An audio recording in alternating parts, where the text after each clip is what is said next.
नहीं है? अच्छा, जो नए स्टूडेंट आए हैं, कोई नहीं है नया? मुझे लग रहा है कुछ नए नए आ रहे हैं।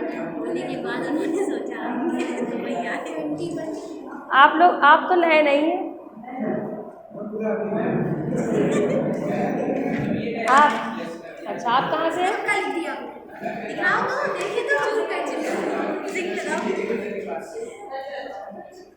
तभी कर रहे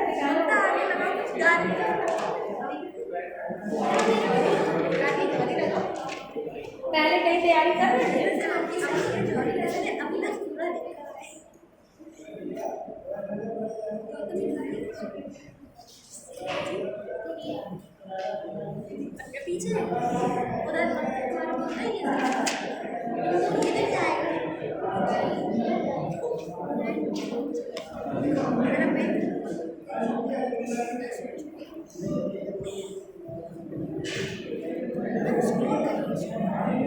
शांत रहिए।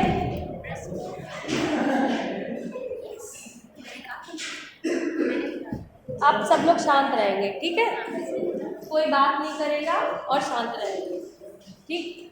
चलिए, तो मैंने आप लोगों को लास्ट क्लास में सारे सेल ऑर्गेनेलीज कंप्लीट कर दिए थे, ठीक है? अब नेक्स्ट पार्ट आता है उसका, क्या? न्यूक्लियस, ठीक है? न्यूक्लियस मैं आप लोगों को डिटेल में पढ़ाऊंगी। अच्छा, कोई मुझे बताएगा न्यूक्लियस क्या होता है?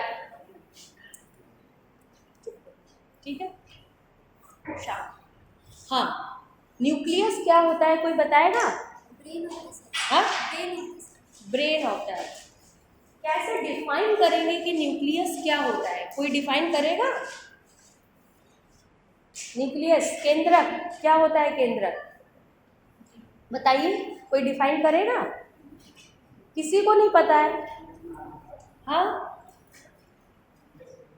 क्या होता है न्यूक्लियस? अच्छा, इसको डिस्कवर किसने किया था? रॉबर्ट ब्राउन ने। कब किया था बच्चों? हाँ हाँ, 1831, ठीक है?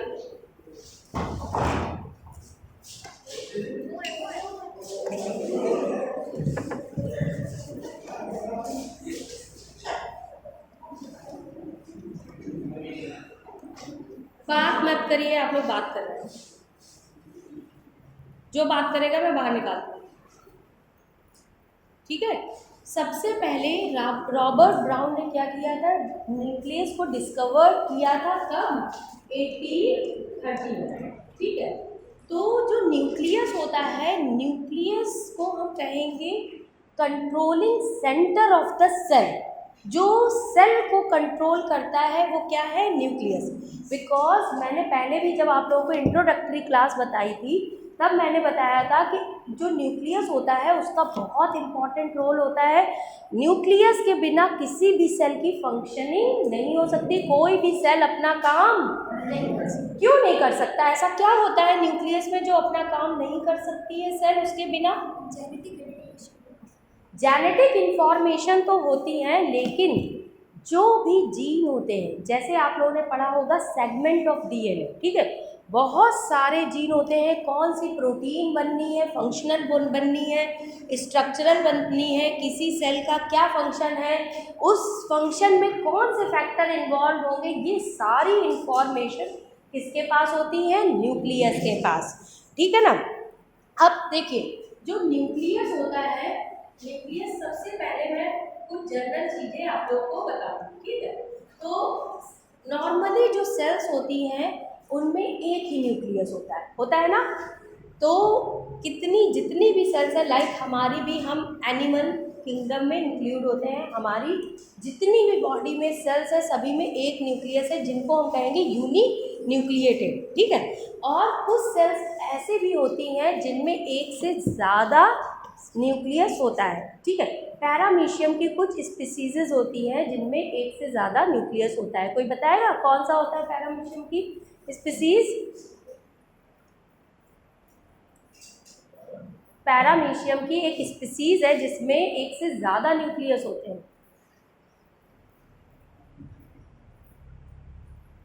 कौन सी है?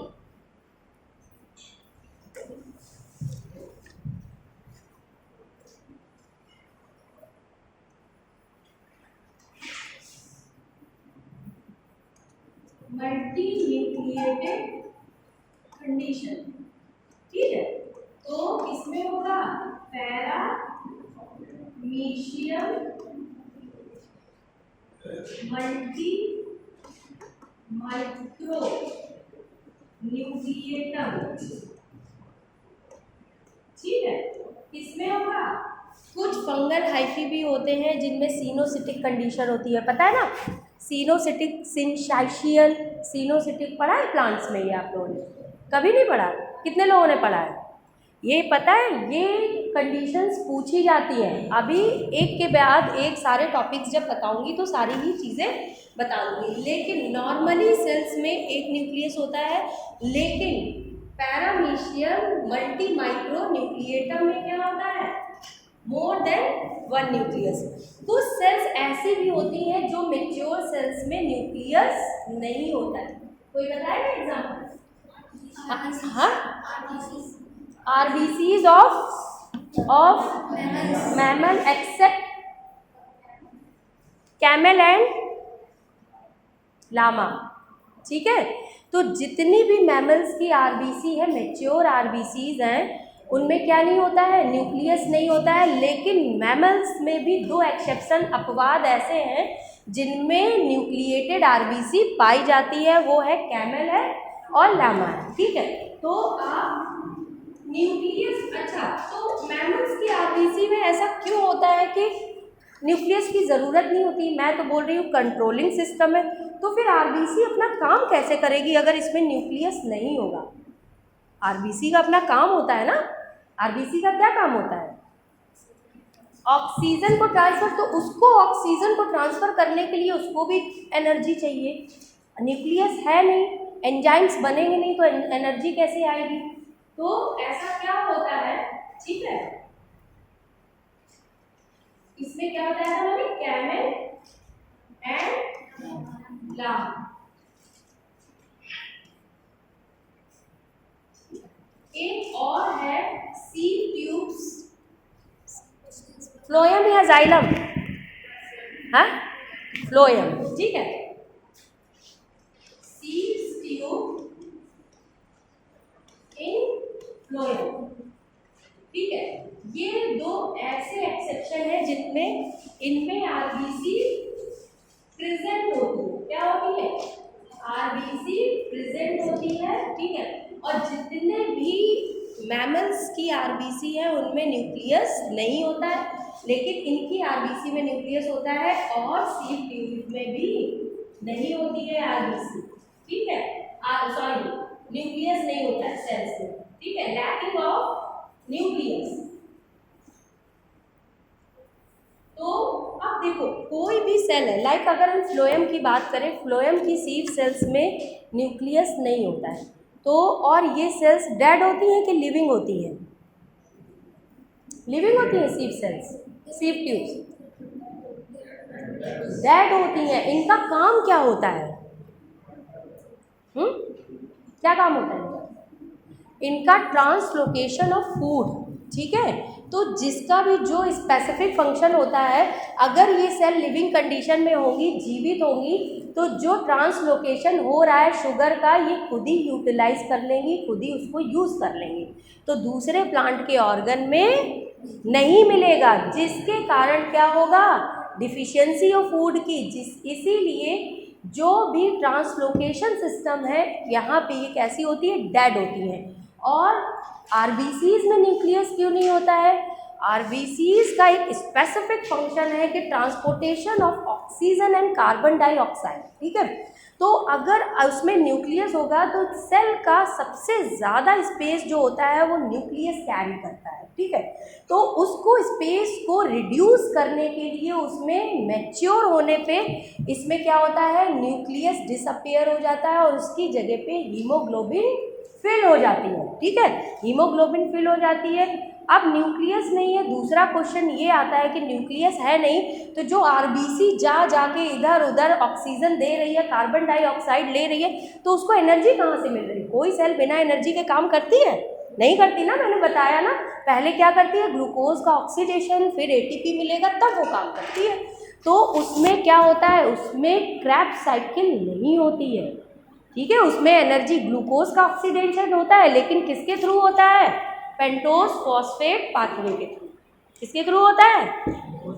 उसमें एक ग्लूकोज के मॉलिक्यूल से 35 एटीपी मिलते हैं। जब मैं आप लोग को मेटाबॉलिज्म पढ़ाऊंगी तब ये डिटेल में पढ़ाऊंगी, ठीक। तो ये एक्सेप्शंस आप याद रखिएगा। मैच्योर आरबीसी, ये लिख लीजिए, आरबीसी ऑफ मैमल्स, ठीक है, lacking of nucleus except camel and llama, ठीक है। किसी को कोई कंफ्यूजन है तो हमसे पूछ सकता है, अब मैं आगे मूव करूंगी, ठीक। ये मल्टी न्यूक्लिएटेड कंडीशन है, बाई न्यूक्लिएटेड होती है,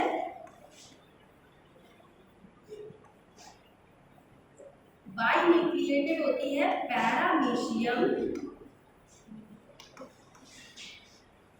कॉर्डेटम, ठीक है। इसमें 2 न्यूक्लियस पाए जाते हैं। कितने न्यूक्लियस होते हैं? ये सब आपके नीट में आते हैं क्वेश्चंस, ठीक है। जो स्टार मार्क है वो ये कैमल लामा भी पूछा जाता है, सीप ट्यूब्स भी पूछी जाती है, मेच्योर आरबीसीज भी पूछी जाती है, और जितनी भी डिस्कवरीज हैं उन सारी डिस्कवरीज विथ ईयर, ठीक है।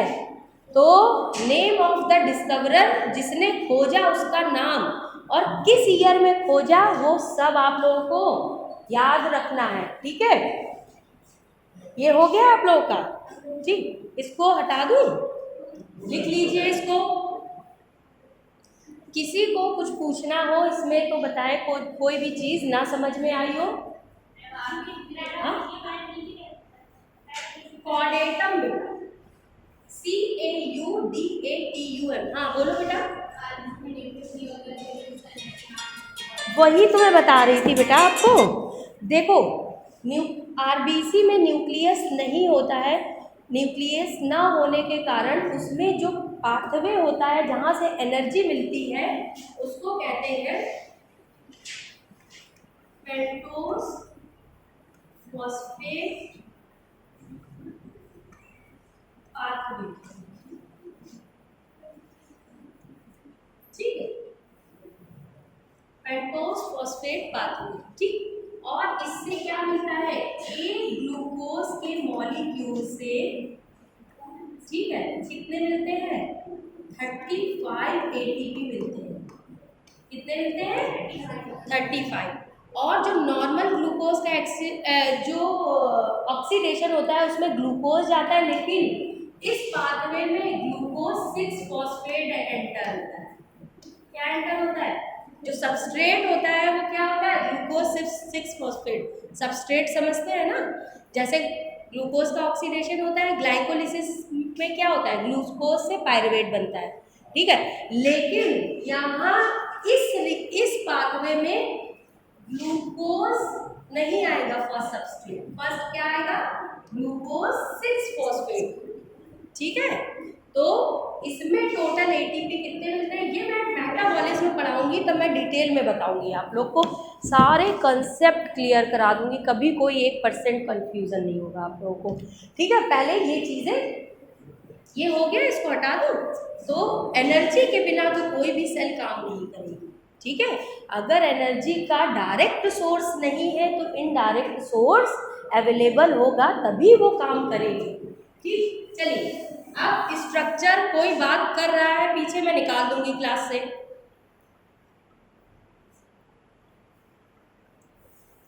ठीक। स्ट्रक्चर ऑफ न्यूक्लियस क्या क्या होता है बच्चों? स्ट्रक्चर में बताएगा कोई? क्या होता है? फर्स्ट होती है न्यूक्लियर मेम्ब्रेन, ठीक है। दूसरी क्या होती है? न्यूक्लियोप्लाज्म।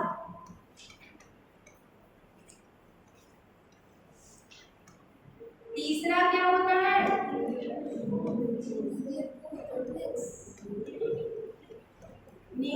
न्यूक्लियोलस। चौथा क्या होता है? क्या? क्रोमैटिन फाइबर,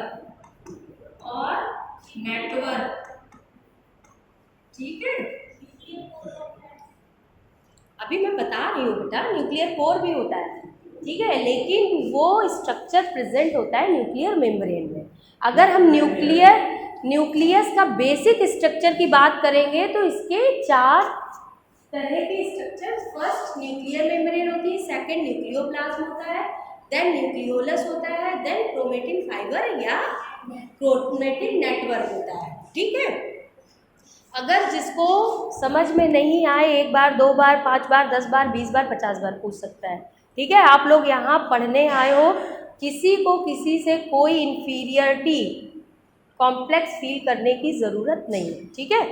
सब लोग अलग अलग जगह से हो, सबकी बेसिक्स अलग अलग तरह के हैं।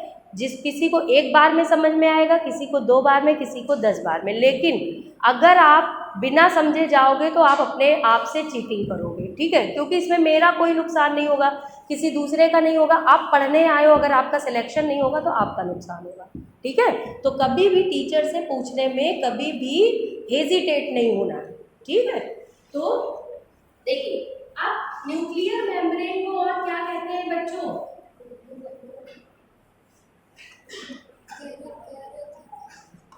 कैरियोटीका, ठीक है।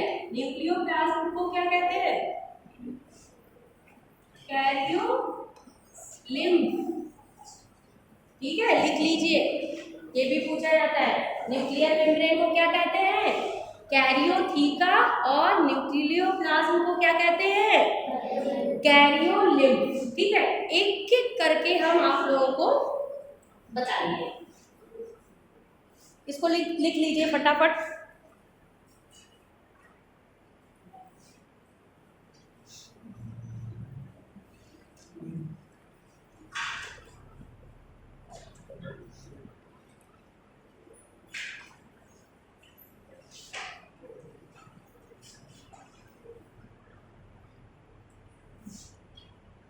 ठीक है, हो गया?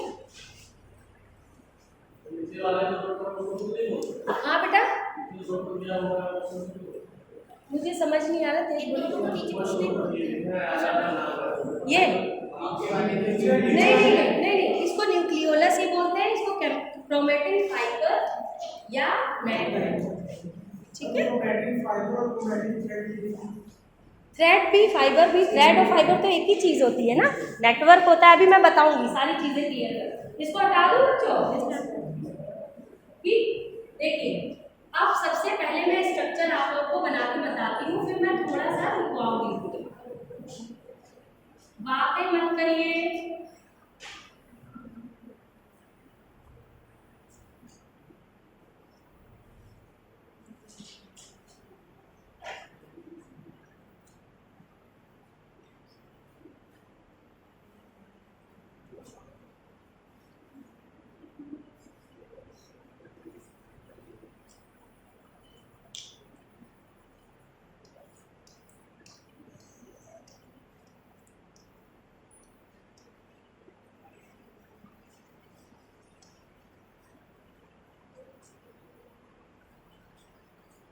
देखिए, ये स्ट्रक्चर है आपके न्यूक्लियस का, ठीक है। इसमें क्या होता है, जो न्यूक्लियस क्या एनवेलप या मेम्ब्रेन होती है, इसमें 2 पैरेलल मेम्ब्रेन्स होती हैं, ठीक है।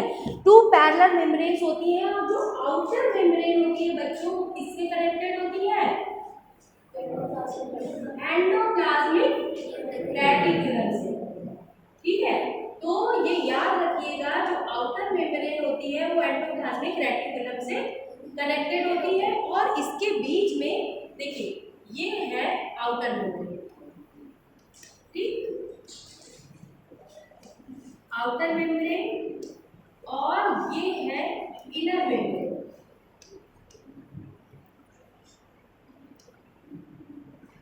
ठीक। और ये क्या है? Perinuclear space, perinuclear space, ठीक।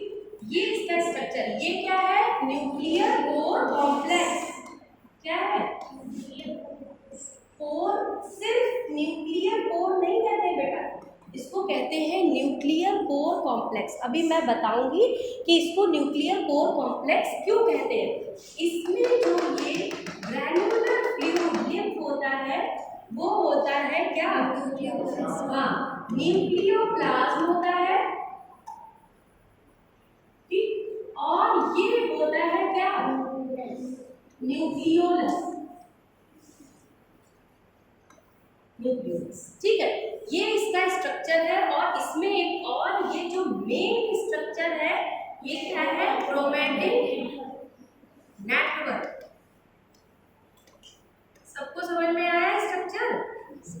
ठीक, देखिए अब इसमें क्या होता है, जो न्यूक्लियस होता है, मैंने पहले भी आपको बताया है कि जो न्यूक्लियस है वो controlling system of the cell है। और इसमें क्या होता है? हेरिडिटरी मटेरियल प्रेजेंट होते हैं। हेरिडिटरी मटेरियल मतलब जो जेनेटिक इंफॉर्मेशंस होती हैं उनको एक जनरेशन से नेक्स्ट जनरेशन में कैरी करने का काम करते हैं, ठीक है।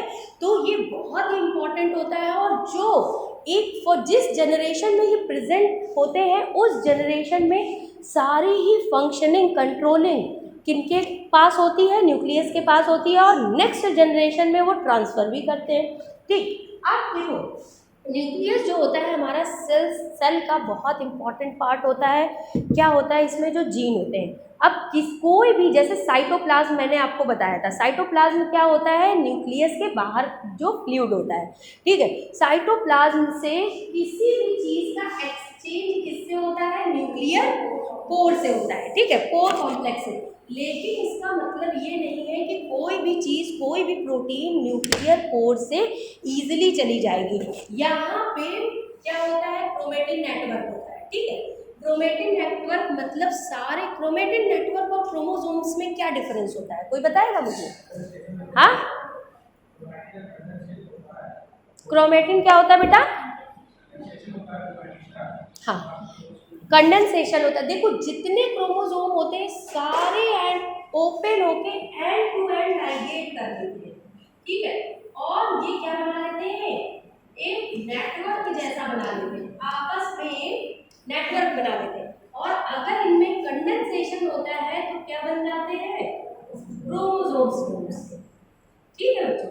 तो ये ऐसे क्रोमोसोम्स बन जाते हैं। तो सारे क्रोमोसोम्स, हम सिंपल लैंग्वेज में अगर आपको बताएं, सारे क्रोमोसोम खुल के एक आपस में नेटवर्क बना लेते हैं, जाल बना लेते हैं, जिसको हम कहते हैं क्रोमेटिन नेटवर्क, ठीक है। अब इन क्रोमेटिन नेटवर्क में क्या होता है? इंफॉर्मेशन। कौन सी इंफॉर्मेशन होती है? Genetic information. कैसी इंफॉर्मेशन होती है? लाइक अगर हम अपने लीवर सेल में, लीवर की सेल को क्या कहते हैं?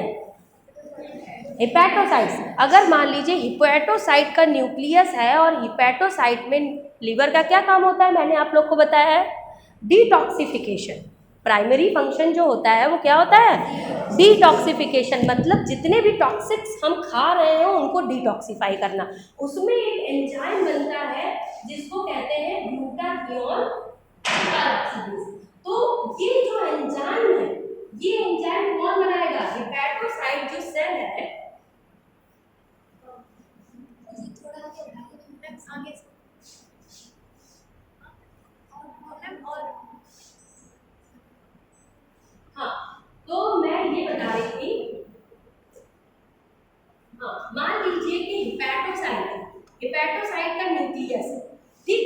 तो इस न्यूक्लियस में कौन सी इंफॉर्मेशन है? ये इंफॉर्मेशन है इस पर्टिकुलर सेगमेंट में जो बनाएगा ग्लूटाथियोन पेरोक्सीडेज। और फिर ये लीवर की सेल में क्या करेगा? डिटॉक्सिफिकेशन करेगा। क्या करेगा? डिटॉक्सिफिकेशन।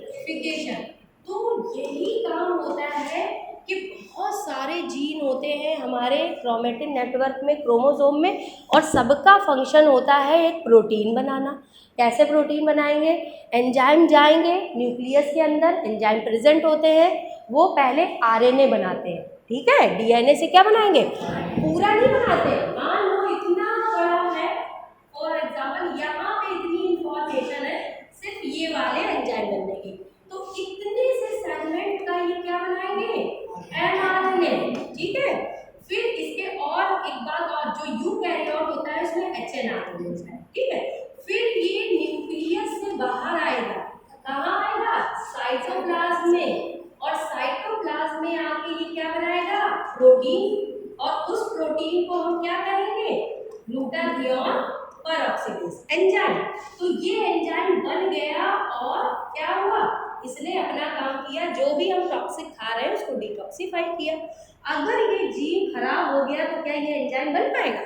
नहीं बन पाएगा, तो हमें कोई ना कोई प्रॉब्लम होगी। इसलिए जो न्यूक्लियस होता है उसमें कोई भी प्रोटीन जाने के लिए बहुत सारे बैरियर्स होते हैं और उन बैरियर्स को हम कहते हैं न्यूक्लियर पोर कॉम्प्लेक्स। देखो यहाँ से कोई भी चीज बन के तो आ सकती है इजीली, लेकिन अगर किसी भी प्रोटीन को इसको यहाँ जाना है तो न्यूक्लियर पोर के पास बहुत सारी प्रोटीन्स होती हैं जिनको कहते हैं गार्ड प्रोटीन्स। ठीक है, जैसे आप कहीं किसी बहुत अच्छे इंस्टीट्यूशन में जाओ, लाइक आईआईटी में जाओ या यहाँ पे आओ, तो अगर आपके पास आई कार्ड नहीं है तो कोई आपको अंदर आने देता है? नहीं आने देता है ना। यही सेम सिस्टम हमारे न्यूक्लियस में होता है कि अगर कोई प्रोटीन न्यूक्लियोप्लाज्म में जा रही है तो यहाँ एक स्पोक प्रोटीन होती है जिनको कहते हैं गार्ड प्रोटीन। वो पूछती है कि तुम कौन हो, तुमको क्यों जाना है, क्या काम है, और अगर तुम्हारे पास है जाने का तो ऐसा किस समय का पास है। ऐसा तो है नहीं कि पास है तो तुम 24 आवर्स में कभी भी जा सकते हो, एक पर्टिकुलर टाइम होता है कि तुम 1 घंटे के लिए इस समय जा सकते हो, उस समय। तो ये सारा एक्टिवेशन और इनएक्टिवेशन इसको भी रेगुलेट किया जाता है। वो ही प्रोटीन्स न्यूक्लियस के अंदर जाती हैं जिनके पास सिग्नल सीक्वेंस होते हैं, कुछ स्पेसिफिक सीक्वेंस होते हैं प्रोटीन के पास जिनको कहते हैं सिग्नल सीक्वेंस। और वो ऐसा नहीं है कि जिस भी प्रोटीन के पास सिग्नल सीक्वेंस है वो न्यूक्लियस में चली गई, उनके जब उनको जाना होता है तब उनके सिग्नल सीक्वेंस पे फॉस्फेट लग जाता है। तो फॉस्फेट लगा होता है तो ये गार्ड प्रोटीन उनको अंदर जाना है। ठीक है, इसीलिए जो न्यूक्लियस होता है वो वीआईपी प्लेस होता है हमारे सेल का। ठीक है, क्यों? अगर मान लो अनवांटेड प्रोटीन अंदर चली गई और उसने किसी जीन को डैमेज कर दिया, अगर जीन डैमेज हो गया तो वो सेल डैमेज होगी, वो फंक्शन डैमेज होगा और इंडिविजुअल अफेक्टेड होगा। इसीलिए यहाँ पे जितने भी सिस्टम है वो बहुत रिस्ट्रिक्टेड है। ठीक है, इसीलिए इसको कहते हैं controlling system of the cell. ठीक है, समझ में आया इसको अच्छे से? अब मैं बताती हूँ। देखिए, लिम्फ में कुछ भी नहीं होता है। लिम्फ में क्या ग्रैन्युलर होता है, कोलाइडल इन नेचर होता है, जो कैरियो लिम्फ होता है। इसमें कोई कंफ्यूजन हो तो मुझे बताओ। ठीक, ये बना लिया ना बच्चों आप लोग? नहीं बनाया? इसको बना लीजिए। इसको बना लीजिए। जितने भी डायग्राम मैं बनाती हूँ वो आप बनाइए, आपको रिवीजन करने में इसको हेल्प मिलेगी।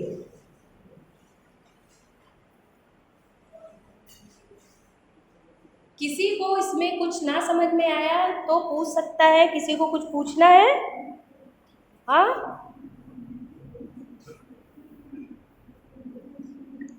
आप लोगों का टेस्ट होने वाला है बच्चों बहुत जल्दी। बायो का ही लूँगी मैं, फिजिक्स का तो नहीं लूँगी। ठीक है, सेल जितना पढ़ाया है मैं 50 क्वेश्चन या 100 क्वेश्चंस दूंगी, सारा रिवीजन करके आइए। और एवरी 15 डेज में आपका टेस्ट होगा रिलेटेड टॉपिक का, जो भी टॉपिक आपको पढ़ाया गया है। ठीक है? हाँ, सॉरी बेटा। हाँ, और क्या, जैसा आपका नीट बेस्ड पैटर्न है ना वैसे ही आएगी क्वेश्चंस आपके, जैसे नीट में आते हैं। आप लोग प्रैक्टिस करिए, अच्छे से पढ़िए और सिलेक्ट होइए। ठीक है, मैं बता दूंगी, मैंने अभी बता दिया, अब आप अपनी प्रिपरेशन स्टार्ट कर दीजिए, है ना। जो बच्चे कंपटीशन की तैयारी करते हैं उनको कभी भी वेट नहीं करना चाहिए कि जब डेट अनाउंस होगी तभी हम, वो ऑलवेज उनको रेडी होना चाहिए कि अगर टीचर चाहते हैं आज टेस्ट ले लें तो उनको ये बोलना चाहिए यस मैं रेडी हूँ, आई एम रेडी। ठीक है, इस तरह की पढ़ाई होनी चाहिए। चलिए, ये बना लिया? चलिए, अच्छा बना लो बेटा।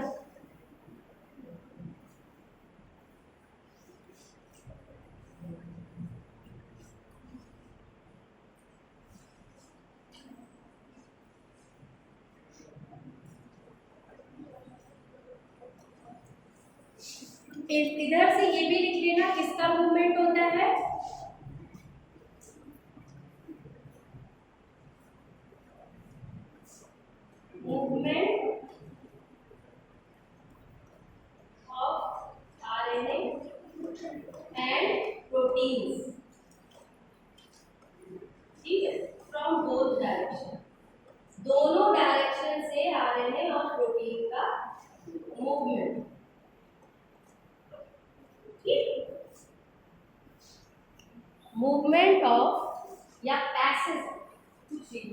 ठीक, बोथ डायरेक्शन।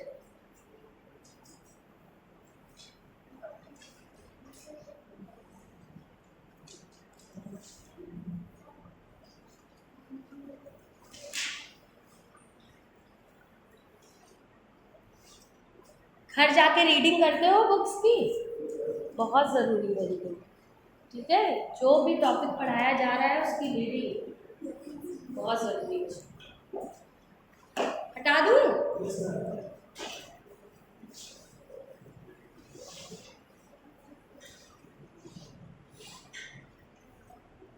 हाँ, तो मैंने आप लोगों को बातें मत करिए।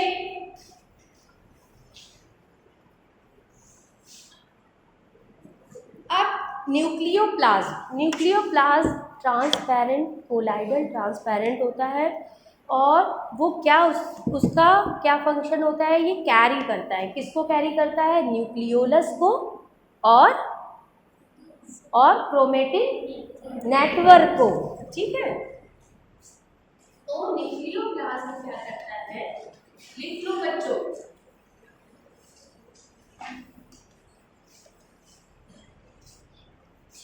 न्यूक्लियोप्लाज्म क्या करता है, it is present inside the nuclear envelope. लिख लो, it is present inside the nuclear envelope. यह न्यूक्लियर एनवेलप के अंदर प्रेजेंट होता है। ठीक है, it is present inside the nuclear envelope. ठीक है, there is present a granular transparent fluid. There is present a granular नहीं, a space granular। ठीक है, there is present a granular transparent fluid is called as nucleoplasm। ठीक है, next line लिख लो, nucleolus and chromatin network. Nucleolus and chromatin material लिख लीजिए, network मत लिखिए। न्यूक्लियोलस एंड क्रोमेटिन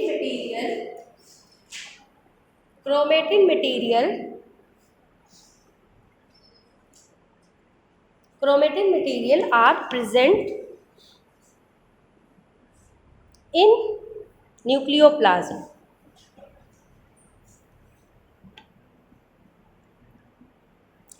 ठीक है, अब इसके बाद क्या है, न्यूक्लियोलस।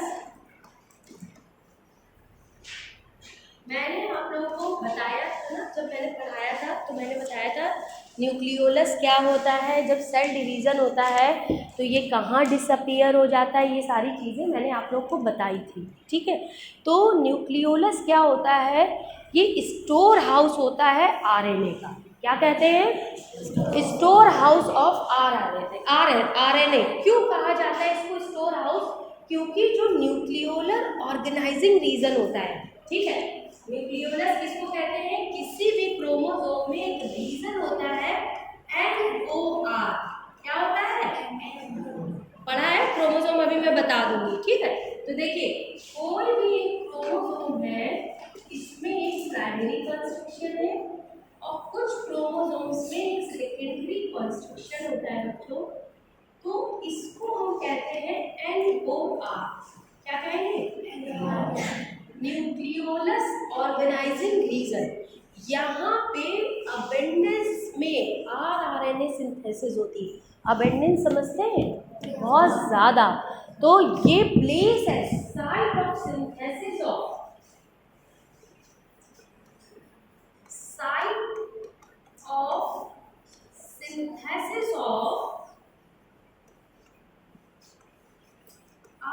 आरएनए। ठीक है, तो इसलिए इसको क्या कहा जाता है, स्टोर हाउस ऑफ आरएनए। क्या कहेंगे इसको, स्टोर हाउस ऑफ आरएनए। लिख लीजिए इसको बच्चों।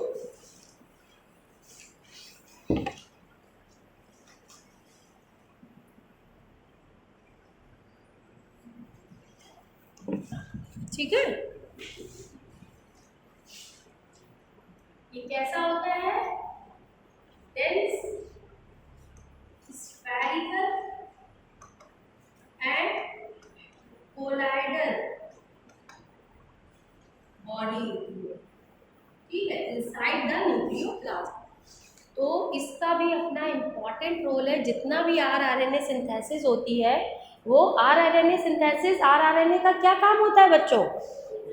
हाँ, कैसे प्रोटीन सिंथेसिस में काम करते हैं? हाँ, राइबोसोम्स बनाते हैं। आरआरएनए क्या बनाते हैं? राइबोसोम्स के साथ एसोसिएटेड होते हैं। मैंने लास्ट क्लास में आप लोग को राइबोसोम्स पढ़ाया था ना, 23S 70S में कैटालिटिक होता है वो, ठीक है, एंजाइमेटिक एक्टिविटी होती है।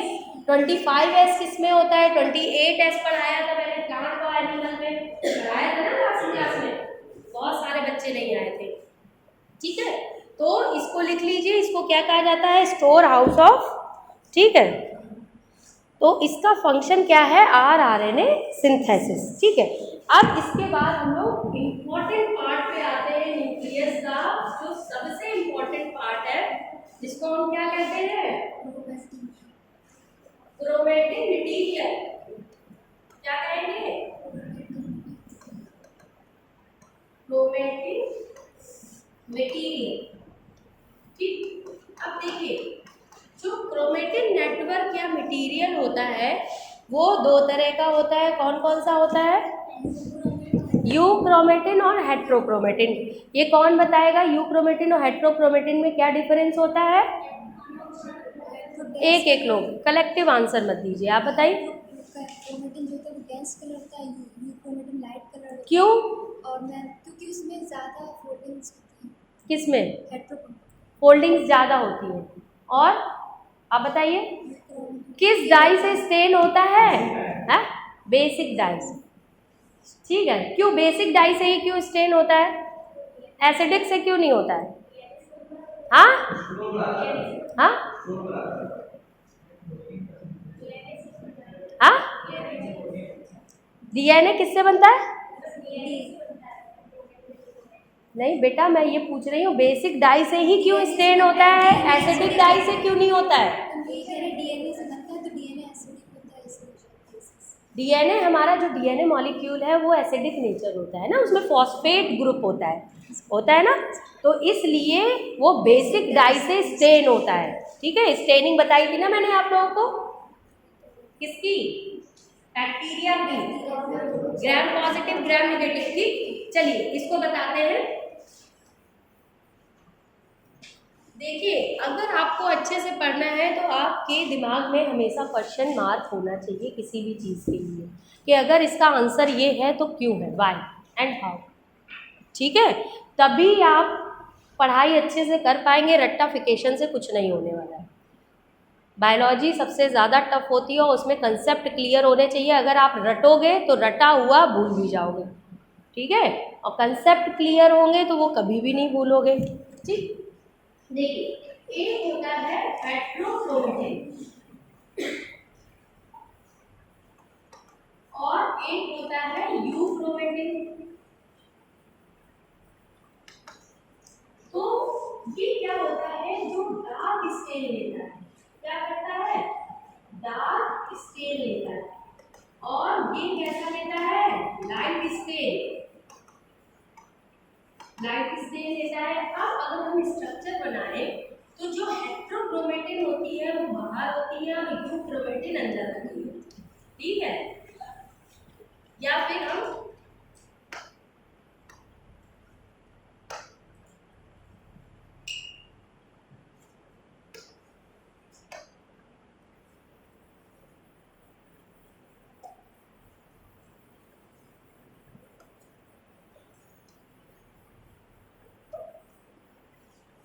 ठीक, तो अगर हम इसकी बात करें तो बाहर क्या होगा? हेट्रोक्रोमेटिन, ठीक, और अंदर क्या होगा?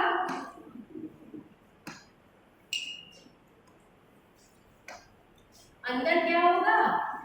यूक्रोमेटिन। अब इनमें डिफरेंस क्या होता है बच्चों? देखो, जो इनएक्टिव होता है। हेट्रोक्रोमेटिन होता है वो फंक्शनल नहीं होता है, ठीक है। कैसा नहीं होता है? फंक्शनल का मतलब क्या होगा कि वो जो हेट्रोक्रोमेटिन है उसके कोई भी जीन काम नहीं करते हैं, ठीक है। क्यों होता है? हमारा जो डीएनए होता है, क्रोमोसोम होता है, या हम टोटल डीएनए की बात करें, सिर्फ कितना एक्सप्रेशन देता है? 10%। एक्सप्रेशन का मतलब समझते हो आप लोग? नहीं समझते हो तो बताओ, मैं बताऊं। अगर कोई भी वर्ड मैं बोल रही हूँ नहीं समझ में आ रहा है तो मुझसे पूछिए। एक्सप्रेशन का मतलब ये होता है कि कोई भी जो यूक्रोमेटिन है उसमें अगर कितने जीन काम कर रहे हैं, अगर कोई जीन ट्रांसक्रिप्शन कर रहा है तो मतलब वो फंक्शनली एक्टिव है, ठीक है। एक्टिव का मतलब क्या है कि अगर वो प्रोटीन बना रहा है, जीन में जो एक मैसेज है, जो मैसेज इनबिल्ट है, उस मैसेज को रीड करके जो प्रोटीन बन के सेल में आ रही है जिस जीन से, वो जीन क्या है? एक्टिव है। और जो एक्टिव नहीं है, मतलब ऐसा नहीं है कि सारे जीन हर समय एक्टिव रहते हो। जब जिसका काम होता है, जैसे आप घर पे रहते हो तो आपका हर समय एक तरह का तो काम रहता नहीं है, एक ही तरह का काम, डिफरेंट डिफरेंट काम होते हैं। और घर में जितने लोग हैं सबके, आपके फादर के अलग काम है, मदर के अलग काम है, आपके अलग काम है, आपके भाई के अलग काम है। इसी तरह हमारे जीन में होता है कि एक एक एक करके सबका अलग अलग काम होता है। जिसका जिस समय काम होता है वो उस समय प्रोटीन बना देता है और स्विच ऑफ हो जाता है। तो कभी ना कभी तो वो प्रोटीन बनाता है, लेकिन वो सारे जीन आते हैं किसमें? यूक्रोमेटिन में। लेकिन जो हेट्रोक्रोमेटिन है इसके जीन कभी भी काम नहीं करते। अगर हमारे सेल में जो हेट्रोक्रोमेटिन है वो जब से हम पैदा हुए हैं और जब तक मरेंगे उसमें से एक भी जीन काम नहीं करेगा, ठीक है। बात समझ में आई ना मेरी? तो हेट्रोक्रोमेटिन, इसको हम कहेंगे ट्रांसक्रिप्शनली इनएक्टिव, मतलब जो ट्रांसक्रिप्शन नहीं करेगा तो क्या वो प्रोटीन बनाएगा? समझ में सबको आ रहा है? समझ में? जिसको नहीं आ रहा है बोलो, मैं फिर से बताऊंगी। आ रहा है ना? तो और ये क्या, अगर आपसे कोई कहे कि कैसे आप डिफाइन करोगे, कैसे डिफ्रेंशिएट करोगे कि हेट्रोक्रोमेटिन क्या होता है, यूक्रोमेटिन क्या होता है, तो आप ये बोलोगे जो हेट्रोक्रोमेटिन होता है वो ट्रांसक्रिप्शनली इनएक्टिव होता है, ठीक है। और जो यूक्रोमेटिन होता है वो ट्रांसक्रिप्शनली एक्टिव होता है। तो ऐसे ही हमारे जो अंदर बॉडी में जो हमारे जितने भी जीन है, हेट्रोक्रोमेटिन भी हमेशा हेट्रोक्रोमेटिन नहीं होता है बच्चों, ये दो तरह के होते हैं, ठीक है। ये याद रखिएगा, बता दूं, ठीक। हेट्रोक्रोमेटिन कितने तरह के होते हैं बच्चों? दो तरह के।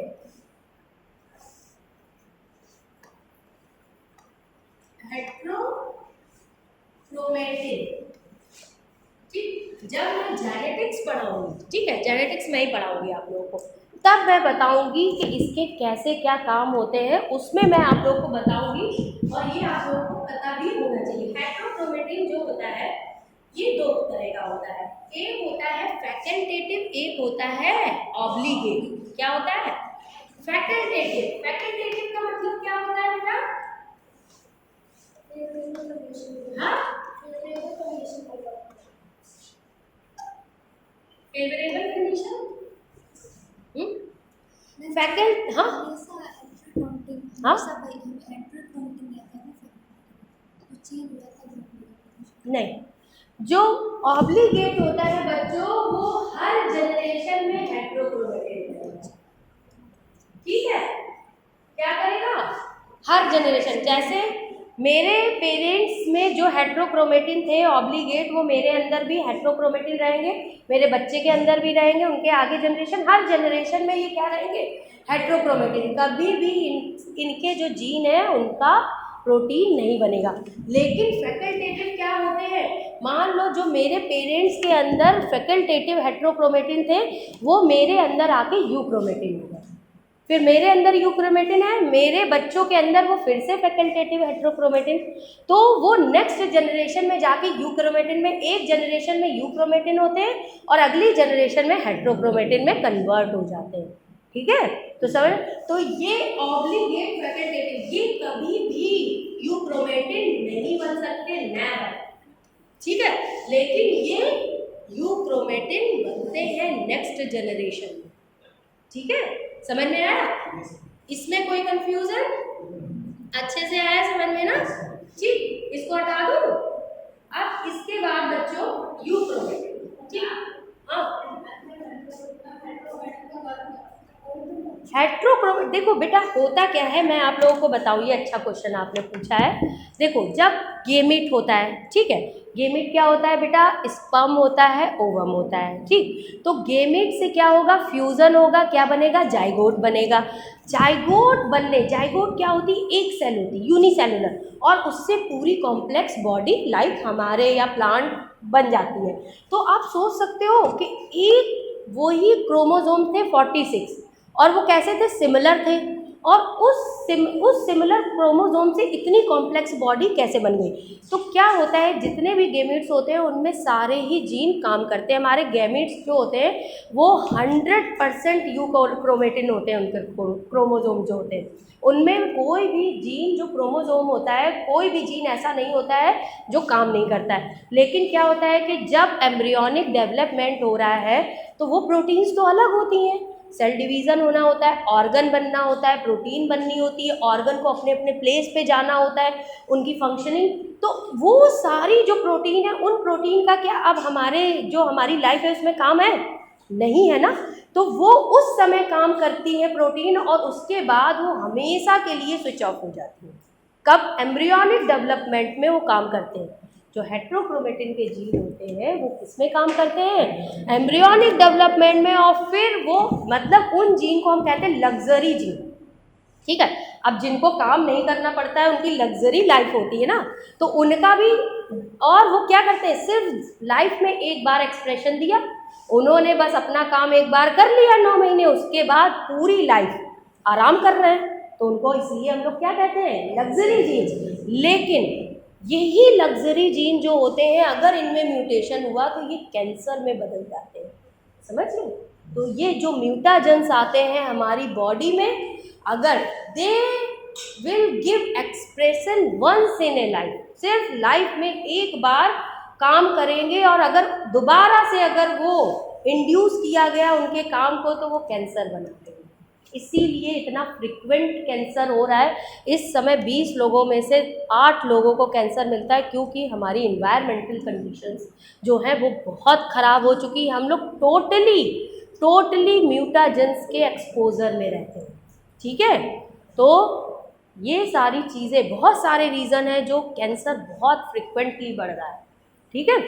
तो ये तो अलग टॉपिक है, वो अलग बताऊंगी। हाँ, क्या बेटा डिसअपियर हो जाएंगे तो नेक्स्ट जनरेशन में कैसे काम करेंगे? हवा में आएंगे? क्यों नहीं होंगे? जीन जब क्रोमोसोम एक जनरेशन से नेक्स्ट जनरेशन स्विच ऑफ ही है, अब नेक्स्ट जनरेशन में हमारे से आगे जनरेशन आएगी तो वो जीन कहाँ से आएंगे? डेवलपमेंट कैसे होगा? वो तो एक मेंटेन है ना, कैसे डिसअपियर हो सकते हैं? अगर ये होना था कि इस जनरेशन के बाद next of spring, next filial नहीं आएगा तो वो डिसअपियर हो जाते, ठीक है। तो स्पीसीज को भी तो मेंटेन रहना है ना, स्पीसीज को मेंटेन, तो इसलिए। अब कोई और क्वेश्चन किसी को बच्चों? हाँ, डार्क स्टेन, देखो इसमें क्या होता है, जो बेसिक डाई से जब हम स्टेनिंग करते हैं तो ये डार्क कलर का आता है, ठीक है। डार्क कलर का इसलिए आता है क्योंकि इसमें डीएनए कंटेंट बहुत ज़्यादा होता है, ठीक है, कंडेंस होता है, डेंस होता है, फोल्डिंग बहुत होती है, इसलिए ये स्टेनिंग डार्क ले लेता है। और यूक्रोमेटिन हेट्रोक्रोमेटिन के कंपैरिजन में लेस डेंस होता है, ठीक है, क्योंकि उसको एक्सप्रेशन देना है, इसलिए वो थोड़ा लाइट स्टेन लेता है। और जैसे ही NOR होते हैं जो मैंने आपको बताया, न्यूक्लियोलस ऑर्गेनाइजिंग रीजन, वो तो और भी लाइट स्टेन लेता है। वो उसका रीज़न है, कभी आप लोगों ने बार बॉडी सुनी होगी, ठीक है, इसका रीज़न डायरेक्टली, अब ये टॉपिक से डाइवर्ट हो जाएंगे और ये बहुत डिटेल है, मैं बताऊंगी आप लोग को ह्यूमन जेनेटिक्स पर, ठीक है, तब मैं बताऊंगी। हाँ, म्यूटेशंस नहीं होते बेटा, mutation is sudden change always harmful not beneficial, gradual change, continuous change we called as crossing over, recombination. Variations हम म्यूटेशन नहीं, वेरिएशंस को हम म्यूटेशन नहीं कह सकते बच्चों, ठीक है। म्यूटेशन ऑलवेज हार्मफुल, ठीक है, म्यूटेशन नहीं कह सकते। म्यूटेशन की डेफिनेशन है सडन चेंज, ठीक है। और अगर हम लोग चेंज हुए हैं, इवोल्यूशन हुआ है कंटिन्यूअसली, आप देखो एक के बाद फाइलम पढ़ते हो ना, हाँ अडेप्ट करते हैं, लेकिन अभी इस समय कोई भी वेरिएशन या एडेप्टेशन नहीं हो रहा है। क्यों नहीं हो रहा है? क्योंकि हमारा इन्वायरमेंट चेंज हो चुका है। इसलिए देखो हम लास्ट बन गए ह्यूमन, ठीक है, और एंजियोस्पर्म लास्ट बन गए, उसके बाद कोई नए इवॉल्व हुए। सबसे पहले एल्गी बना, फिर ब्रायोफाइट बना, फिर टेरिडोफाइट बना, लाइक एनिमल किंगडम में भी ऐसे ही बना, ठीक है, प्रोटोजोआ, पोरिफेरा, सिलेंट्रेटा। तो हम लास्ट बने, हमारे बाद क्यों नहीं कोई नया बना?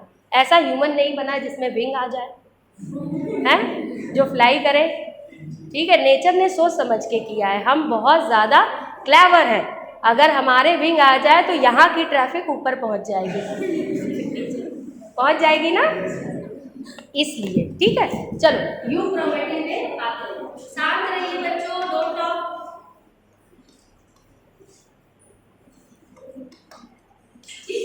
अब यूक्रोमेटिन जो होता है वो लाइट स्टेन लेता है, और इसमें क्या होते हैं, एक्सॉन और इंट्रॉन, ठीक है। क्या होते हैं उसमें, फैकल्टेटिव हेट्रोक्रोमेटिन, और इसमें क्या होता है, एक्सॉन, ये सही लिखा है, ई एक्स होगा, ये एक्सॉन कहाँ होगा, ठीक है। चलो वेरी गुड, एक्सॉन और इंट्रॉन, ठीक। तो ये एक्सॉन और इंट्रॉन होते हैं, बात मत करिए,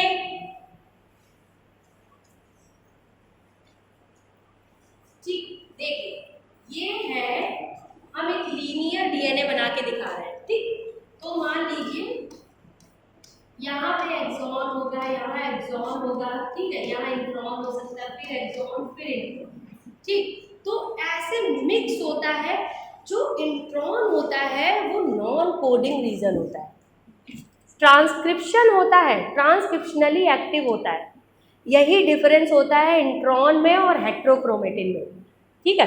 हेट्रोक्रोमेटिन जो होती है वो ट्रांसक्रिप्शनली इनएक्टिव होती है, मतलब वो आरएनए भी नहीं बन पाएगा उससे। लेकिन इसमें ट्रांसक्रिप्शन में तो हो जाता है, ट्रांसक्राइब तो हो जाता है, लेकिन प्रोटीन सिंथेसिस नहीं होती, इसलिए इसको नॉन कोडिंग रीजन कहते हैं, और ट्रांसक्रिप्शनली एक्टिव होता है, ठीक है। तो जैसे कोई भी जीन है, मैं बताती हूँ, कोई भी जीन है, ये इतना जीन है, कोई प्रोटीन बनाएगा, इससे ट्रांसक्रिप्शन प्रोसेस पता है ना बेटा, सेंट्रल डॉगमा पता है, सेंट्रल डॉगमा, ट्रांसक्रिप्शन है, ट्रांसक्रिप्शन से क्या बनेगा, एचएनआरएनए, ठीक है। एचएनआरएनए में क्या होगा, एक्सॉन होगा, इंट्रॉन होगा, इंट्रॉन होगा, फिर एक्सॉन होगा, फिर एक्सॉन होगा, फिर इंट्रॉन होगा, फिर इसके बाद इनको काट के हटा दिया जाता है, जिसको कहते हैं स्प्लाइसिंग, ठीक है। इसको स्प्लाइसिंग कहेंगे, इसको हटा दिया जाएगा, और एक्सॉन जो आएंगे उससे क्या होगा बच्चों, इससे बन जाएगी प्रोटीन, ठीक है। ये मॉलिक्यूलर का पार्ट है, मैं बताऊंगी इसको जब ट्रांसक्रिप्शन, रेप्लिकेशन, ट्रांसलेशन पढ़ाऊंगी तब बताऊंगी, लेकिन आपको पता होना चाहिए एक्सॉन और इंट्रॉन होते क्या, ठीक है। तो इसलिए मैंने आपको बताया कि ये नॉन कोडिंग रीजन, अगर आपसे पूछे कोई कि इंट्रॉन्स क्या होते हैं, नॉन कोडिंग रीजन, और ये क्वेश्चंस आपके नीट में आते हैं, ये स्पेसिफिक क्वेश्चंस कुछ ऐसे आते हैं जिनमें बच्चे कंफ्यूज रहते हैं, और उनको क्लियरली पता नहीं होता है कि कैसे हम इसको डिफाइन करेंगे, ये कैसे, ठीक है ना। तो सबसे, अगर किसी भी टॉपिक, किसी भी चीज़ के अगर आपको कंसेप्ट क्लियर है तो आप डिफाइन उसको कर लेंगे। डेफिनेशन ऐसा नहीं होती है कि आप रट्टाफिकेशन करो, ठीक है। अगर किसी भी चीज़ को, आपको कोई भी चीज़ समझ में आती है तो डेफिनेशन आप खुद ही क्रिएट, कभी भी हर बुक में एक किसी भी चीज़ के लिए सेम डेफिनेशंस नहीं होती है ना, कंसेप्ट टू कंसेप्ट वेरी करती, कंसेप्ट एक है लेकिन उस कंसेप्ट को हमने कैसे समझा, ठीक है। तो ये समझ में आया, यूक्रोमेटिन, हेट्रोक्रोमेटिन, ठीक। अब इसके बाद फंक्शन आप लोगों को पता है न्यूक्लियस का, मैंने बताया है कंट्रोलिंग क्या है,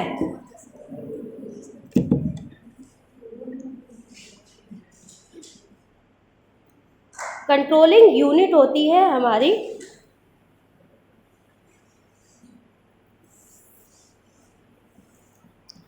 ठीक। तो अगर आपको लिखना है तो फंक्शन में स्टार करके फंक्शन में लिख लीजिए, ठीक है। न्यूक्लियस का फंक्शन, न्यूक्लियस कंट्रोल्स द, क्योंकि अभी तो याद है, फिर 2 दिन बाद आपके सब चला जाएगा। Nucleus controls the activities of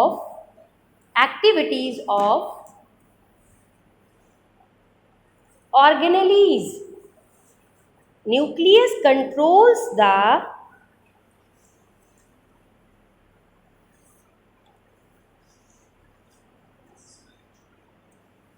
activities of organelles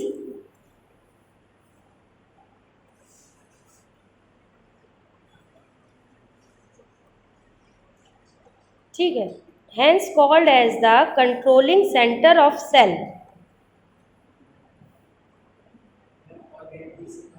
hence called the controlling center of cell।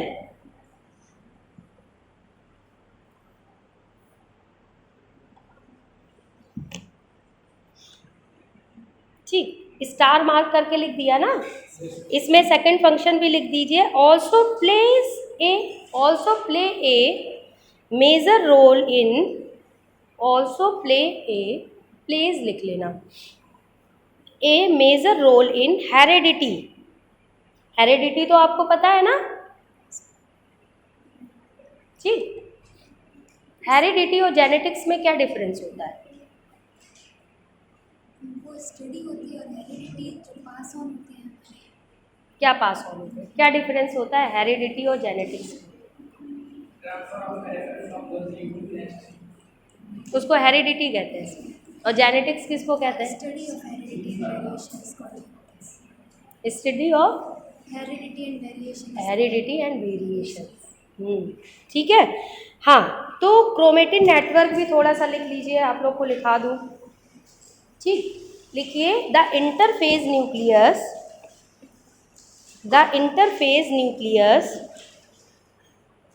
Interphase में अगर न्यूक्लियस है तो उस न्यूक्लियस को हम क्या कहेंगे बच्चों? जब वो डिवाइड नहीं करेगा, हाँ, resting phase.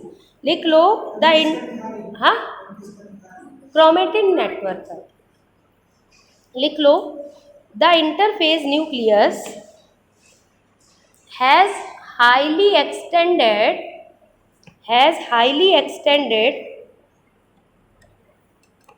extended and elaborate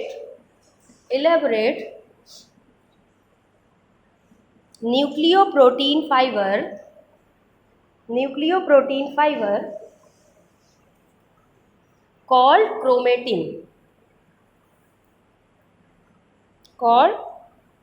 chromatin, हाँ। The interphase nucleus has highly extended and elaborate nucleoprotein fiber called chromatin। आपको पता है जो क्रोमेटिन नेटवर्क होता है, क्रोमेटिन फाइबर होता है, उसमें डीएनए और हिस्टोन प्रोटीन जो होती है वो इक्वल परसेंटेज में होती है। पता है ये चीज़ कितना होता है? 40% डीएनए होता है। स्टार मार्क करके लिख लीजिए, तो मैं इंपॉर्टेंट पॉइंट बताती हूँ, उनको लिख लिया करिएगा, ठीक है।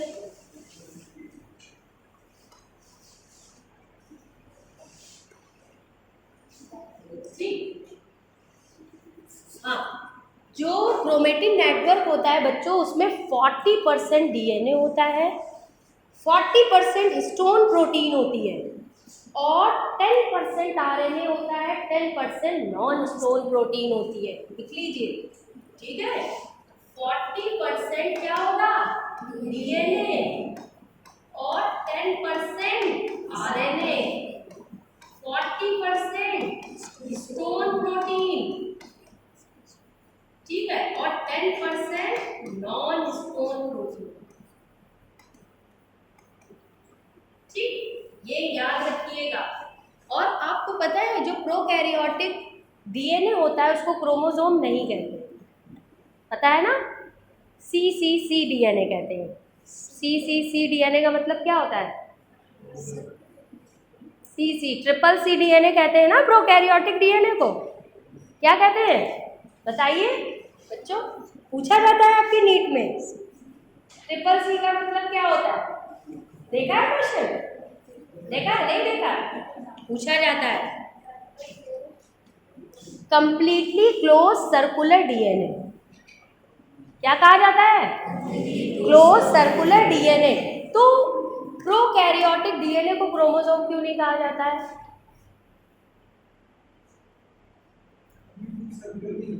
सर्कुलर नहीं होता है। सर्कुलर तो होता है, हमारा लीनियर होता है। स्ट्रक्चर से कोई मतलब थोड़ी है, सर्कुलर और लीनियर से। ऐसा क्या होता है कि उसको DNA कहा जाता है, क्रोमोसोम नहीं कहा जाता है? ऐसा क्या होता है? स्टोन प्रोटीन नहीं होती है। देखो DNA प्लस स्टोन मिलके बनाते हैं क्या? क्रोमेटिन। और यही क्रोमेटिन क्रोमोसोम में कंडेंस हो जाती है। तो स्टोन नहीं होता है इसलिए उसको DNA CCC DNA कहा जाता है। अब क्रोमोसोम्स कितने टाइप के होते हैं कौन बताएगा? कौन कौन से? कौन कौन से क्रोमोसोम होते हैं बताओ बच्चों? हमारी सेल्स में कितने क्रोमोसोम होते हैं एक सेल में? 46 23 पेयर्स है ना। ठीक, तो कितने तरह के क्रोमोसोम्स होते हैं? हाँ, दो कौन कौन से? हाँ हाँ, एक एक करके आज चार। पहले दो वाले बताएं आप कौन से होते हैं, खड़े होइए बताइए। हाँ, XX और XY। अच्छा, हाँ, वो तो एबनॉर्मेलिटीज होती हैं, सिंड्रोम्स होते हैं, ठीक है। XXY नहीं होता है, ये सब एबनॉर्मेलिटी होती है XY। अगर हम सेंट्रोमियर के बेसिस पे कहें तो कितने तरह के होते हैं? 3। कौन कौन से? क्रोमोसोम्स पूछ रही हूँ क्या, सिंड्रोम नहीं पूछ रही हूँ। सिंड्रोम तो बहुत बाद में आएगा और जेनेटिक्स का पार्ट है। सेंट्रोमियर के बेसिस पे अगर हम क्रोमोसोम्स को डिवाइड करें, चार कौन से अब ये बताएंगी, बताइए आप। मेटासेंट्रिक, डिकोसेंट्रिक, एक्रोसेंट्रिक और एक्रोसेंट्रिक, बस चार। एक और होता है, और कोई बताएगा चारों? हाँ? चारों याद है सबको? नहीं, भूल जाते हो क्यों? विटामिन ई खाया करो, ठीक है। देखिए चार तरह के क्रोमोसोम्स होते हैं। सबसे पहले क्रोमोसोम का स्ट्रक्चर,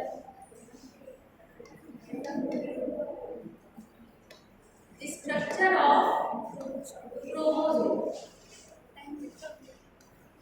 ठीक। तो क्रोमोसोम का स्ट्रक्चर होता है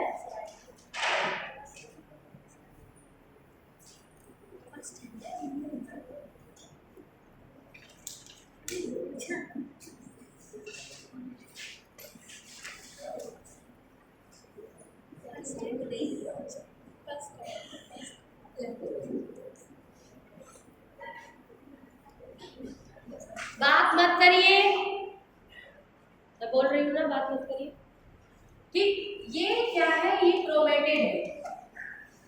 ये क्या है? क्रोमेटिड। ये क्या है? सेंट्रोमियर, ठीक। ये क्रोमोसोम में जो कवरिंग होती है उसको क्या कहते हैं?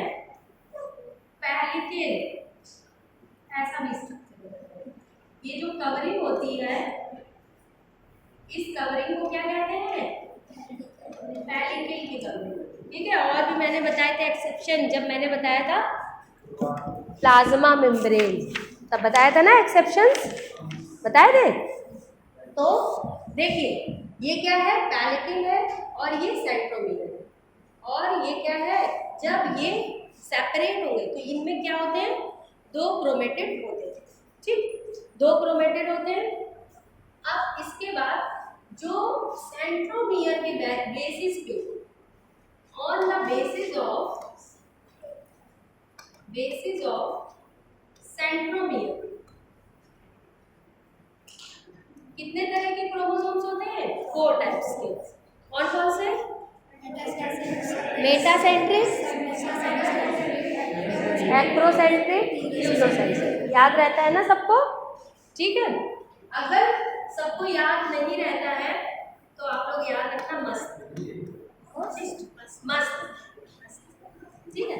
मेटासेंट्रिक, एक्रोसेंट्रिक, सब मेटासेंट्रिक, टीलोसेंट्रिक अरेंज कर लेना अपने हिसाब से, लेकिन भूलोगे नहीं 4 तरह के, ठीक है।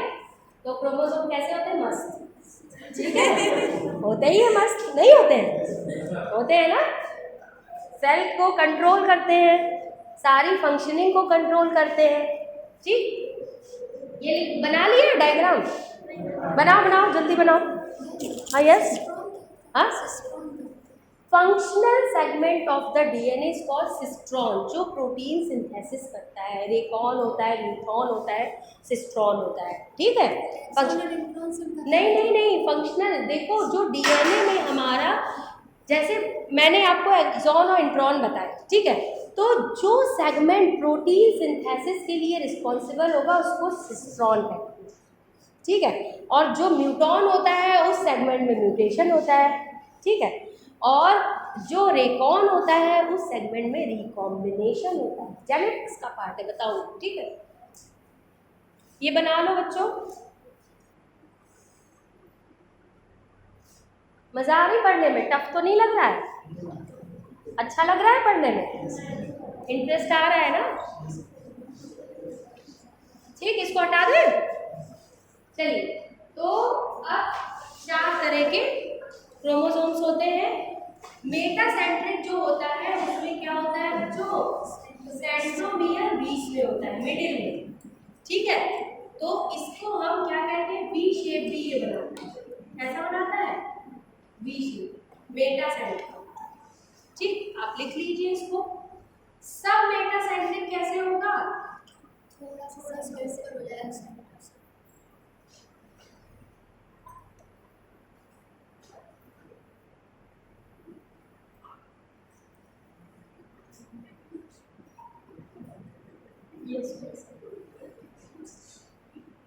ठीक,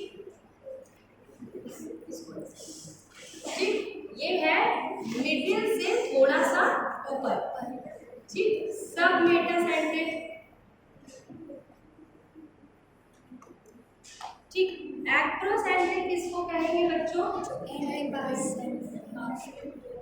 जो एंड से थोड़े से पास में हो, ठीक है। इसको क्या कहेंगे? एक्रोसेंट्रिक,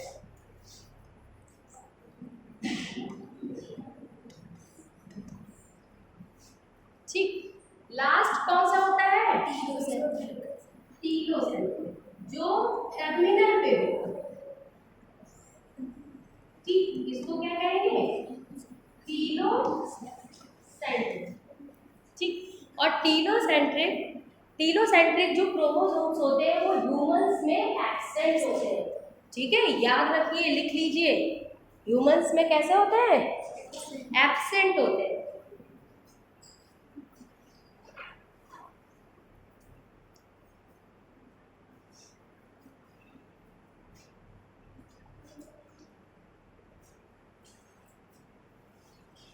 अब एक और क्रोमोसोम होते हैं, इनको लिख लीजिए, फिर मैं बताती हूँ। सेट क्रोमोसोम, जिनको सैटेलाइट क्रोमोसोम कहते हैं, ठीक। कुछ क्रोमोसोम्स लंबे होते हैं, उनमें सेकेंडरी कॉन्स्ट्रिक्शन जो होता है, उसके अलावा सेकेंडरी कॉन्स्ट्रिक्शन क्या होता है अभी मैं बताती हूँ। जो न्यूक्लियोलस होता है वो न्यूक्लियोलस ऑर्गेनाइजिंग रीजन होता है। ये हो गया। देखिए, जो क्रोमोसोम थे बच्चों, क्रोमोसोम में ये प्राइमरी कॉन्स्ट्रक्शन है और ये सेकेंडरी कॉन्स्ट्रक्शन है। तो जितने भी कई सारे क्रोमोसोम्स ऐसे होते हैं जिनकी लेंथ ज़्यादा होती है, तो उनमें प्राइमरी कॉन्स्ट्रक्शन के अलावा सेकेंडरी कॉन्स्ट्रक्शन भी होता है, और सारे ही सेकेंडरी कॉन्स्ट्रक्शन मिल के क्या करते हैं? न्यूक्लियोलस बनाते हैं। इसीलिए न्यूक्लियोलस क्या होता है? सेल डिवीजन में डिसअपीयर हो जाता है। क्यों डिसअपेयर हो जाता है? जब क्रोमेटिन नेटवर्क के फॉर्म में होता है तो सारे सेकेंडरी कॉन्स्ट्रिक्शन आपस में क्या करते हैं, मिल के एक स्ट्रक्चर बनाते हैं जिसको न्यूक्लियोलस कहते हैं। लेकिन जब सेल डिवीजन होना होता है तो क्रोमोसोम्स कंडेंस होने लगते हैं, कंडेंस और सेपरेट होने लगते हैं, इसलिए ये खुल जाता है। इसीलिए कहते हैं न्यूक्लियोलस डिसअपेयर हो गया, कहीं जाता नहीं है, सारे क्रोमोसोम्स आपस में अपना अपना जो पार्टिसिपेशन था उसको सेपरेट कर लेते हैं और ये खुल जाता है। ठीक है बच्चों, तो इसी के बाद सेकेंडरी कॉन्स्ट्रिक्शन के अलावा कुछ छोटा सा सेगमेंट और कुछ लंबे क्रोमोसोम होते हैं जिनमें छोटा सा सेगमेंट बाहर होता है, उनको हम कहते हैं सेट क्रोमोसोम। क्या कहते हैं? क्रोमोसोम्स। ठीक है, तो जब ह्यूमन जेनेटिक्स पढ़ाऊंगी तब बताऊंगी कि कौन कौन से नंबर के क्रोमोसोम्स होते हैं, वो सेट क्रोमोसोम्स होते हैं। ठीक है, तो वो मैं तब बताऊंगी आप लोगों को। अभी आप लोगों को ये पता होना चाहिए कि सेट क्रोमोसोम क्या होता है। ठीक, तो इसको सेट क्रोमोसोम सैटेलाइट, देखो अगर जो इसका बेसिक कंसेप्ट है ये दिखता सैटेलाइट के तरह है ना, लेकिन इसका नाम जो इसके बेसिस पे नहीं दिया गया है, सैटेलाइट के बेसिस पे नहीं दिया गया है। जो सेट क्रोमोसोम होता है वो लाइट स्टेन लेता है, बहुत लाइट स्टेन लेता है डाई से, इसलिए इसको सैटेलाइट क्रोमोसोम कहा जाता है। लेकिन अगर आपको याद रखना हो तो आप याद रख सकते हो कि सेट क्रोमोसोम उनको कहते हैं जो सैटेलाइट की तरह दिखते हैं। देखो हमारे अर्थ पे भी ऐसे सैटेलाइट लगाया जाता है ना, तो लेकिन इसका नाम इसके बेसिस पे नहीं दिया है। नाम किसके बेसिस पे दिया गया? स्टेनिंग के बेसिस पे दिया गया है। इसको बना लीजिए डायग्राम। ठीक है,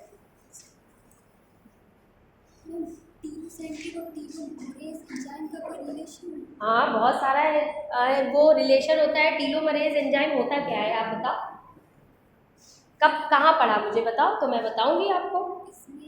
हाँ इसमें दिया है, हाँ किस में पढ़ा है?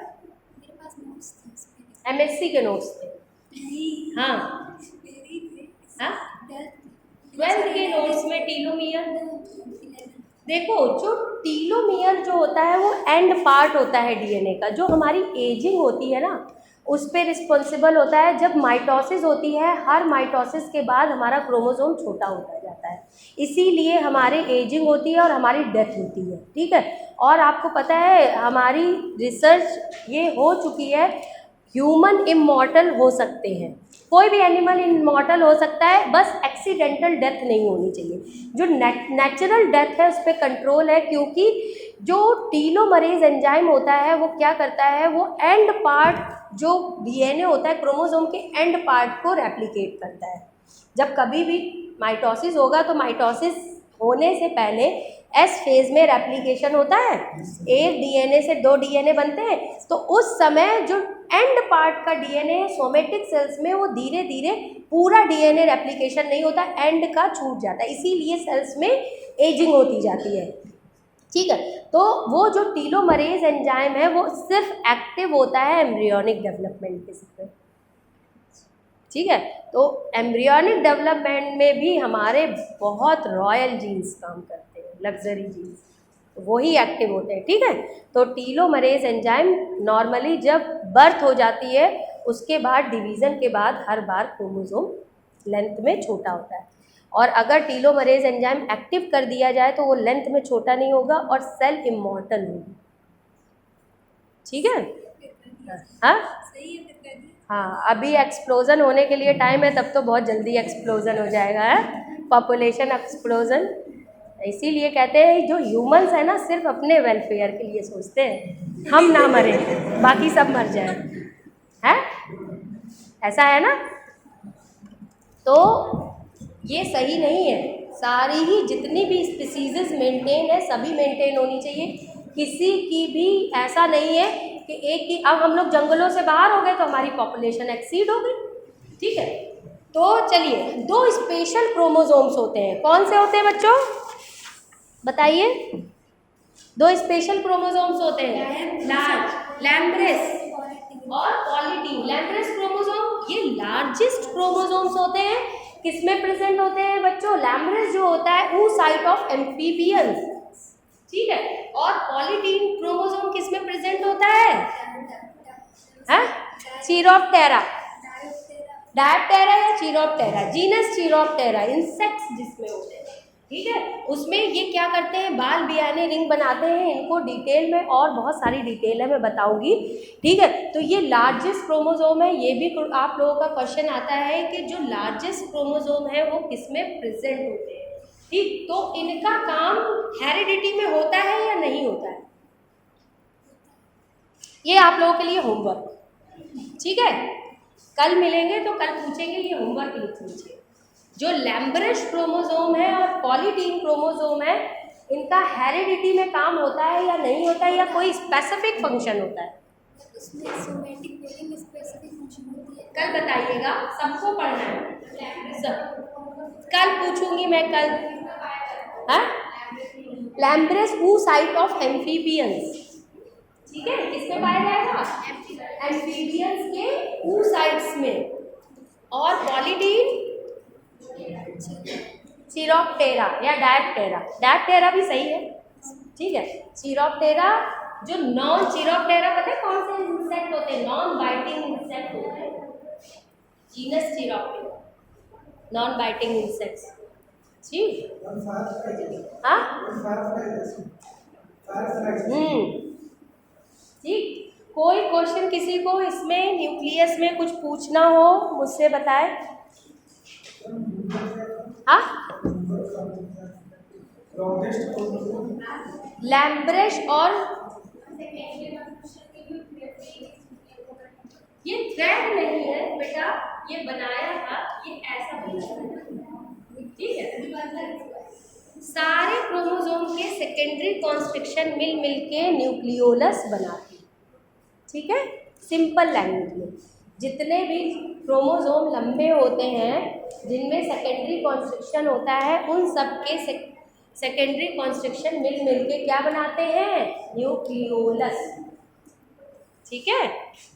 कोई क्वेश्चन पूछना हो बताइए। और ये पॉलीटीन क्रोमोसोम कहाँ पाए जाते हैं? सैलिवरी ग्लैंड में पाए जाते हैं, याद रखना, ठीक है। ये मैं भूल गई, इंसेक्ट्स की किसमें? सैलिवरी ग्लैंड में। हमारे में होती है, हमारे पास होती है सैलिवरी ग्लैंड, ठीक है, ठीक। तो अब बताइए, 5 मिनट है, किसी को कुछ पूछना हो इससे रिलेटेड तो बताइए।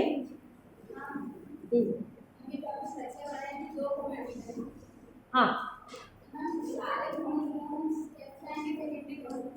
सभी के अपने अपने, ये हमने सबके नहीं रखे, सारे क्रोमेटिन नेटवर्क बनता है, क्रोमेटिन नेटवर्क रहता है ना, तो उसमें सेकेंडरी कॉन्स्ट्रक्शन बनता है। वो तो मैंने एक क्रोमोसोम बना के दिखाया। और कुछ किसी को कुछ पूछना है?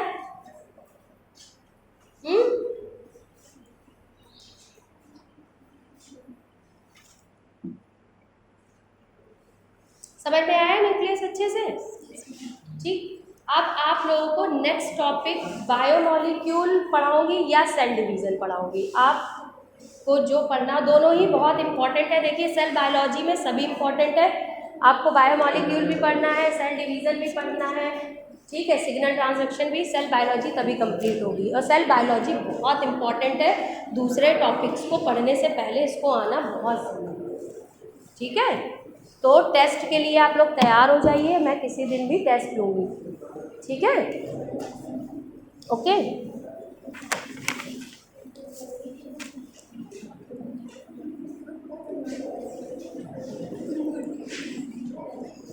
ठीक है बच्चों, ठीक है, अटेंडेंस